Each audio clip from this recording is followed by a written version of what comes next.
Baik, selamat pagi. Assalamualaikum warahmatullahi wabarakatuh.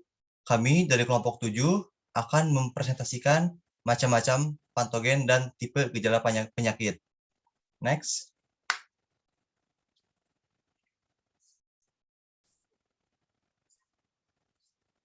Izinkan kami memperkenalkan diri. Saya Rizal Firdaus, NIM 135-200-114. Lalu ada teman saya, Alvinda Hairunisa dengan NIM 135-2082, Katlia Nuriska NIM 135-2085, Clara Veroni NIM 135-200-106, dan ada Lutfiah Rofa Harsono dengan NIM 135-200-116. Next. Yang pertama yaitu pendahuluan. Di sini ada gulma, merupakan tumbuhan yang tumbuh pada waktu, tempat, dan kondisi yang tidak diinginkan manusia keberadaannya.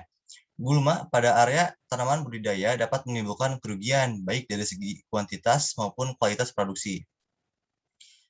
Lalu dalam ilmu penyakit tumbuhan, meliputi organisme dengan sifat-sifat atau cara hidup sebagai parasit, baik sebagai parasit murni atau obligat, atau parasit yang pada kondisi tertentu dapat sebagai saprofit. Penyakit tanaman sebagian besar berupa mikroorganisme seperti fungi, bakteri, virus, mikroplasma, dan tanaman tingkat tinggi. Lalu gejala penyakit pada tumbuhan sangat penting untuk diketahui, sehingga tindakan pencegahan dan pengendaliannya dapat segera dilakukan. Gejala tanaman dapat dibagi berdasarkan sifat gejala yang timbul, pengaruh langsung dan tidak langsung, berdasarkan ukuran gejala, serta secara morfologis dan anatomis. Next.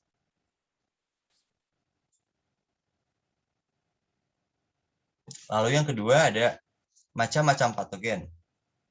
Organisme dapat dibedakan atau dikelompokkan menjadi yang pertama, parasit obligat, yaitu organisme yang tidak dapat hidup tanpa penyakit, tetapi harus mendapatkan makanannya dari organisme hidup lainnya. Lalu yang kedua ada parasit fakultatif, yaitu organisme yang biasanya hidup sebagai saprofit, tetapi akan hidup sebagai parasit apabila terdapat inang yang cocok, atau karena kondisi sementara menjadi cocok.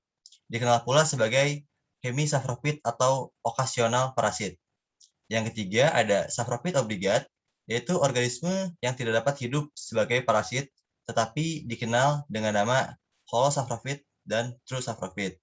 Dan yang keempat ada saprofit fakultatif, yaitu organisme yang biasanya hidup sebagai parasit, tetapi dapat menjadi saprofit bila terpaksa. Ini pun dikenal juga dengan nama hemiparasit, semiparasit, partial parasit, dan water parasit. Next.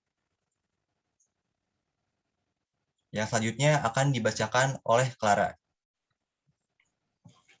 Organisme penyakit tanaman yaitu berupa mikroorganisme seperti fungi, bakteri, virus, mikroplasma, dan tanaman tingkat tinggi. Yang pertama adalah fungi. Dalam filum Eumycopita atau fungi merupakan tumbuh-tumbuhan yang tidak mempunyai klorofil. Dalam kehidupannya, fungi itu mempunyai dua fase atau stadia, yaitu yang pertama dalam bentuk vegetatif, yaitu suatu stadia di mana fungi melakukan pembelahan dan menghasilkan struktur yang akan digunakan untuk perkembangbiakannya. Kemudian fase atau bentuk yang kedua yaitu bentuk reproduktif, yaitu fungi memperbanyak diri dengan spora yang berfungsi seperti biji-biji dari tanaman. Kemudian filum Eumycopita yang banyak menimbulkan penyakit tanaman itu dibagi menjadi beberapa kelas. Yang pertama ada Ascomycetes, yang kedua Basidiomycetes, yang ketiga Deuteromycetes, dan yang keempat adalah Phycomycetes. Next. Yang kedua adalah bakteri, filum Schizomycopita, merupakan tumbuhan bersel satu dan berdinding sel terdiri dari gugusan nitrogen. Banyak di antaranya berselimut gelatin, dinding sel tipis sehingga makanan dapat menembusnya. Berdasarkan bentuknya, sel-sel bakteri tersebut dibedakan menjadi 4 bentuk. Yang pertama bentuk kokus atau bentuk bulat, yang kedua bentuk batang atau bacillus, yang ketiga bentuk spiral, yang keempat bentuk koma, yaitu bakteri berbentuk batang dan membengkok. Sel-sel bakteri dapat berpasangan berbentuk cincin atau tali, tetapi kumpulan ini merupakan individu-individu yang berkelompok saja. Kemudian yang ketiga ada virus, yaitu gejala penyakit tanaman yang disebabkan Virus biasanya pelan dan sukar diketahui, misalnya terjadinya perubahan warna pada daun, kemudian tumbuhan kerdil, atau tumbuhan itu mengkeriput, dan lain-lain. Kemudian ada nematoda, adalah hewan yang bergerak aktif, lentur, dan berbentuk seperti tabung yang hidup pada permukaan yang lembab atau lingkungan yang berair. Kemudian ada tanaman tingkat tinggi, itu merugikan bagi tanaman, kehutanan, kecuali banyak jumlah individu benalu yang hidup menempel pada tanaman. Maka tanaman itu akan menderita sekali karena makanannya diambil oleh benalu. Next.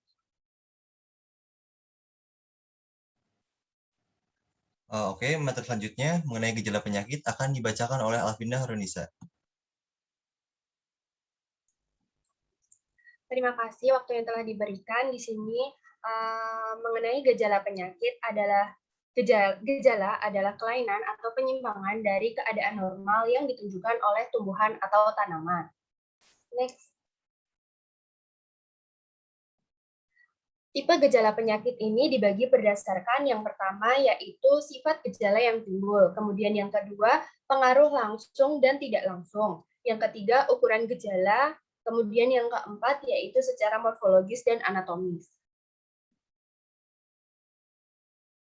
Kemudian yang pertama berdasarkan sifat gejala. Yang pertama gejala lokal atau local symptoms. Gejala timbul hanya terbatas pada bagian-bagian tanaman tertentu saja, misalnya penyakit pada daun, akar, atau buah. Kemudian yang kedua yaitu gejala sistemik, systemic symptoms. Gejala yang timbul disebabkan oleh penyakit yang menyerang seluruh bagian tanaman, misalnya yang disebabkan oleh virus. Di seluruh bagian tanaman terdapat virus, walaupun tempat infeksi pada bagian tertentu dari tanaman tersebut. Nah, selanjutnya materi ini akan dibawakan oleh Katlia Nuriska. Oke. Berdasarkan pengaruh langsung dan tidak langsung. Yang pertama ada gejala primer, gejala yang timbul langsung di bagian tanaman tempat terinfeksi. Yang kedua, gejala sekunder, gejala yang timbul pada jaringannya, tidak diserang yang timbul secara tidak langsung akibat adanya patogen atau penyebab penyakit di dalam tanaman. Next. Nah, berdasarkan ukuran ada dua. Yang pertama, gejala mikroskopis. Gejala suatu penyakit hanya dapat dilihat bila menggunakan alat pembesar atau mikroskop. Yang kedua, gejala makroskopis. Gejala suatu penyakit yang dapat dilihat dengan mata telanjang.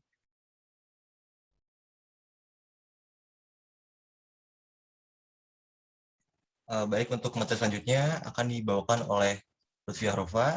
Dipersilahkan.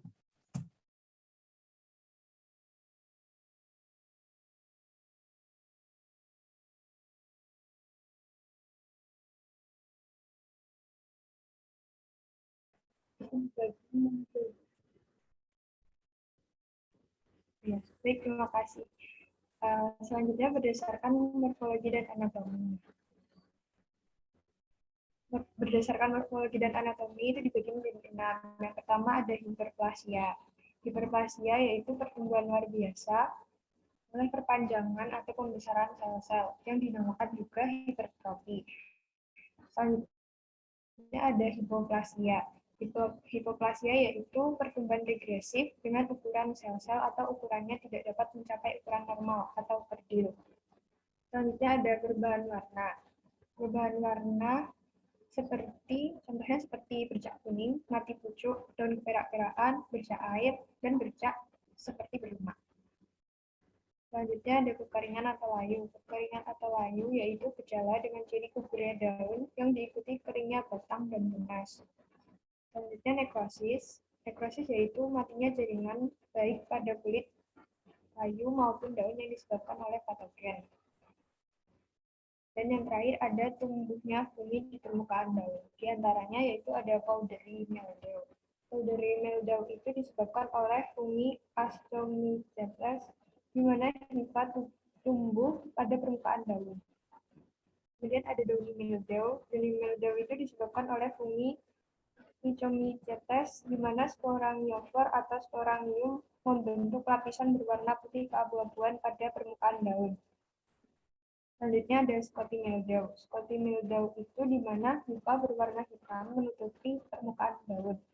Dan yang terakhir ada rhizomorph. Rhizomorph yaitu struktur mycelium fungi Basidiomycetes yang berbentuk tali atau ban.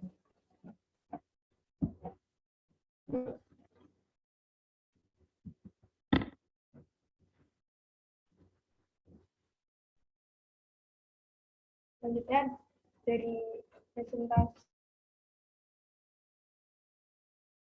ini kita lihat patogen itu merupakan sebuah organisme parasit yang dapat menimbulkan berbagai penyakit. Patogen memiliki berbagai macam, diantaranya ada fungi, bakteri, virus, mikroplasma, dan tanaman tingkat tinggi.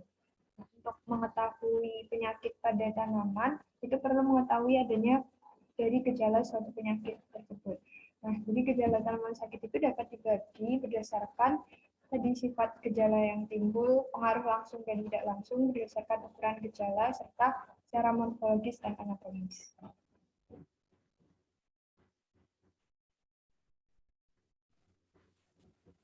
Baik, sekian dari presentasi kelompok kami. Mohon maaf bila terdapat kesalahan ataupun materi yang kurang jelas. Wassalamualaikum warahmatullahi wabarakatuh.